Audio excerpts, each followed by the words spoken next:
For 2 years, almost everyone building AI agents agreed on how to give a model memory. Slice your documents into thousands of fragments, turn each one into a long list of numbers, and pay to store them in a special database. Then one of the most respected names in AI looked at all of it and said, just use a folder of text files. And it worked better. This June, Google made that folder an official standard. It's called the Open Knowledge format. And there are 3 catches the announcements quietly skip. That database approach has a name, RAG. You take your documents, slice them into chunks, turn each chunk into numbers that capture its rough meaning, and load them into a vector database. Ask a question. The system grabs the chunks that look closest and hands them to the model. It works, but it never remembers. Every query starts from 0. The model gets a fresh pile of disconnected snippets and has to work out the same connections it figured out an hour ago. The thinking is thrown away every single time. The fix came from Karpathy, co-founder of OpenAI, former head of AI at Tesla. In April, he posted a tiny file to GitHub for an idea he called the LLM Wiki. It flips RAG on its head. Instead of the model re-deriving everything the moment you ask, you build the knowledge up once, into a folder of plain text files that link to each other. A living encyclopedia, the model can navigate like a codebase. And here is the part most people miss. You do not write the wiki. The model does. You bring it new material and ask good questions. It handles the summarizing, the cross-referencing, the filing, all the upkeep nobody ever keeps up with. Karpathy's own line for it. Obsidian is the editor, the model is the programmer, the wiki is the codebase. This is where Google comes in. This month, the BigQuery team took that loose community idea and published it as a formal spec, the Open Knowledge format. And the spec is almost comically small. A bundle is just a folder. Every file is one concept. A table, a metric, a playbook, whatever you have got. The file's path is its name. Links between files form a graph. There are 2 special file names, one that lists what is in a folder, called index.md, and one that logs every change. And there is exactly one hard rule. Every file has to say what type of thing it is, in a single field. A small header sits at the top of each file. Plain Markdown underneath. That is the whole format. You could build it in an afternoon, and it lives in Git exactly like your code. So why does a folder of text beat an expensive database? 3 reasons. First, when the work happens. RAG does its thinking at question time over and over. The wiki does it once, up front. Connecting concepts, flagging contradictions, writing the summaries. You pay that cost a single time, then just pull the finished answer. Second, scale. A big company has thousands of these files. Each folder carries a short table of contents. So the model checks that first, picks the one file it needs, and skips the other 9,000. It never chokes on the whole library. Third, it is only text. You can diff it, review it in a pull request, zip the whole thing and hand it to a model running offline on a laptop. No database. No server. No API key. 2 quick mix-ups to clear up, because both are everywhere. This is not competing with MCP. MCP is the pipe that moves data around live. This is the cargo that moves through it. Different jobs. And depending on who you follow, this is either the future of search, or it has nothing to do with search at all. One camp says websites will ship these bundles so agents can understand a business directly. The other says nothing in the format helps a search engine find you. It is private knowledge, for your own agents. For now, the second camp is right. The crawling future is a maybe, not a feature. Over 1,000 builders. Daily hangouts, weekly workshops, and a community that actually ships together. 2 full courses. The Agentic Coding course, 18 modules, master the systems that make AI coding repeatable.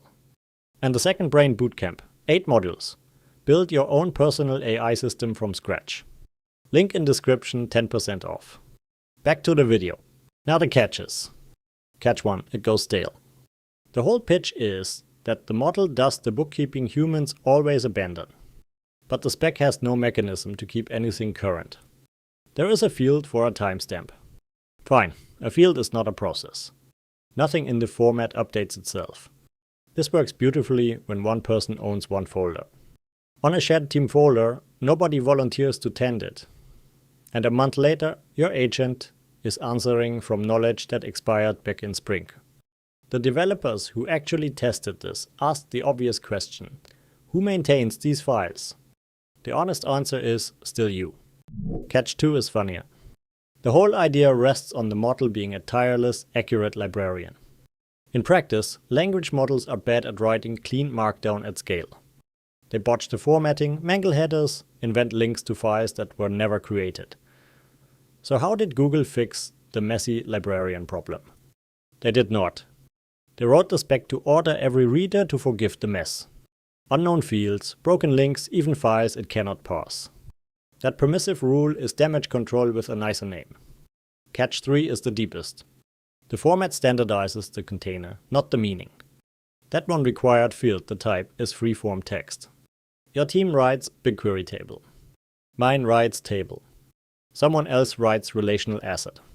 All valid. All a different language. You can ship the box anywhere.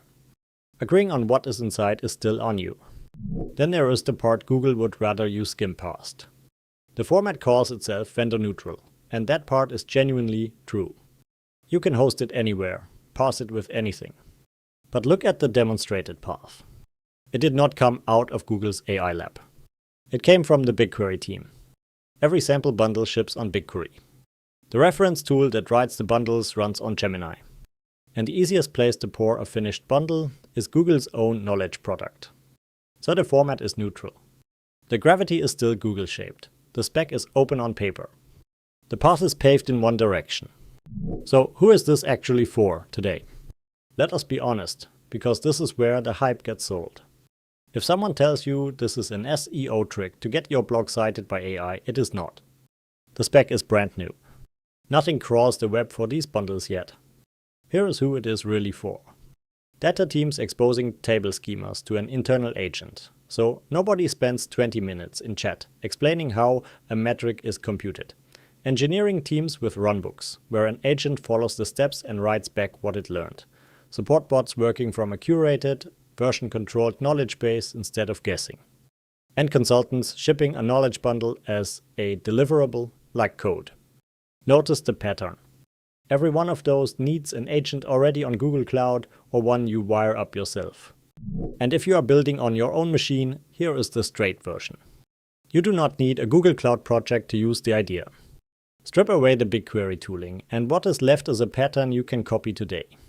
A folder of Markdown. One concept per file. A table of contents the agent checks first. And a note in your log.md telling it to use that structure instead of blind keyword search. People are already doing exactly that and getting lower token use, faster lookups, and far fewer files dumped in the wrong folder. The standard is the part that matters, not the tool. So will it stick? Honestly, hard to say. The day it launched, almost nobody outside Google was using it. And a standard with one user is just a suggestion. It could end up in Google's product graveyard next year. But the idea underneath has already won. The most overfunded field in tech spent 2 years convincing itself that giving a machine memory needed exotic infrastructure. Then a tidy folder of text files did the job better.